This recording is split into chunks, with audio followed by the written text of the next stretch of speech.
content production and ongoing management. So, obviously we're going to increase our content production, so you got to make sure that your internal processes and systems and your IT group is ready for you. And then evolve reporting and business intelligence. So, what's going to be interesting in the case of Compete is Compete doesn't look at the life cycles quite the way we are. So, I've got an e-commerce report and I've got a support report, or, e-commerce and e-care. So I'll be able to kind of dissect there. But it'll be interesting if we are successful in how we could actually evolve looking at our business intelligence a little broader around life cycle. So will it work? I hope so. Or I'm in trouble. I would say it's worked to a certain degree. We launched HD2, which was a phenomenal product launch for us, and we launched it with this model. We actually briefed in with Microsoft and HTC in a lifecycle model. We actually kind of spelled out how the customer experience would fall through the life cycles. And we actually were very upfront on the content that we needed, and we were very collaborative. So if you go to our product hub for HD2, I would estimate that over half of the content is actually provided by HTC. It's kind of crazy that they go do product videos and I do product videos, and I'm doing product videos with the money they give me, so that's kind of crazy. So we actually sat down and developed a unified campaign together, and I think we've all been very pleased with the results. And you got to allocate the resource and the assets. And so that's kind of where we're at right now is it does require a bit of a different approach. And so I'm repurposing my team to be experienced design managers for them to look across these. And we'll do campaign, and then we'll do 3 or 4 key significant interactions within each lifecycle stage. So it could be a customer that's switching from one of the other carriers over to us. So how do I actually optimize that experience? Could be an existing customer who wants to upgrade or add an additional line of service. So we'll pick some key transactions there. So we're just getting started on this now. We're starting to put concept into production. So I think you probably, well, for my competitors, I think I've only got Sprint left in the room now. You'll know if we succeed because you'll see the metrics that you're up against if we succeed. So with that, that's excellent. Thank you very much. So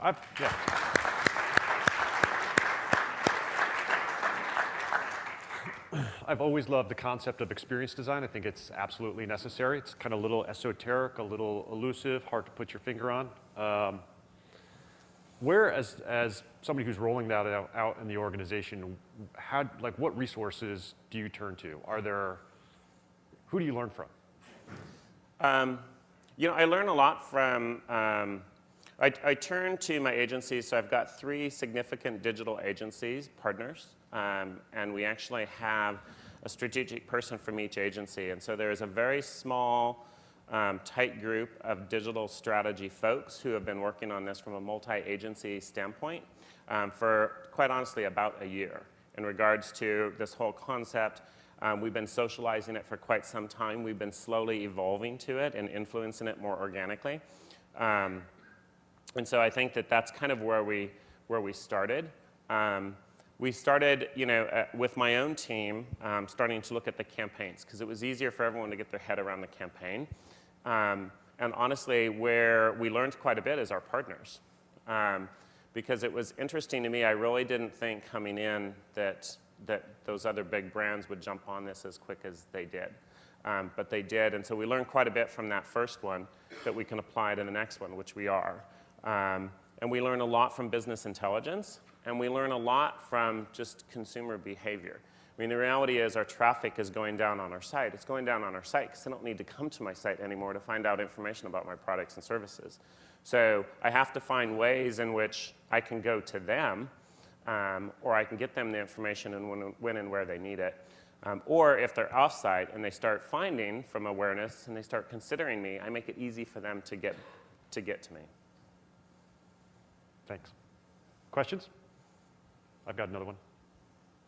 So your spheres of influence, right? You had kind of your employees in the middle, and then you had, I think it was public at the outermost ring. So it's kind of, I don't know if it's because you can't it's harder to influence people out there, that you spend more money against them, but my guess is that you spend the most money where you have the least influence.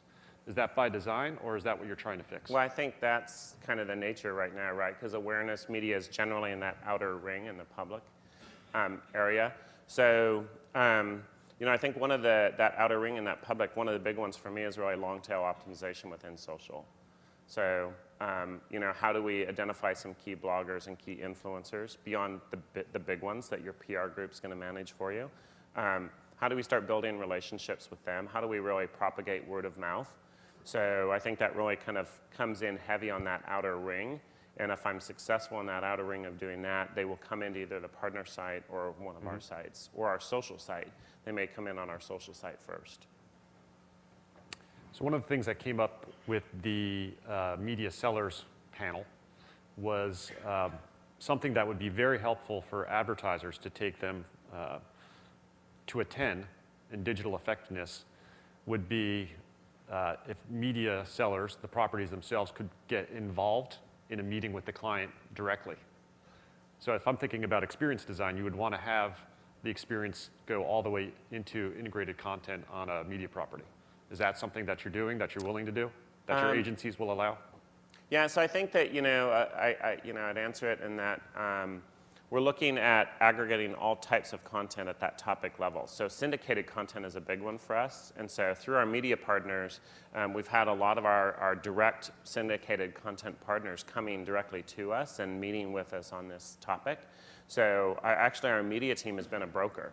And they continue brokering because I think in the end there's a win-win.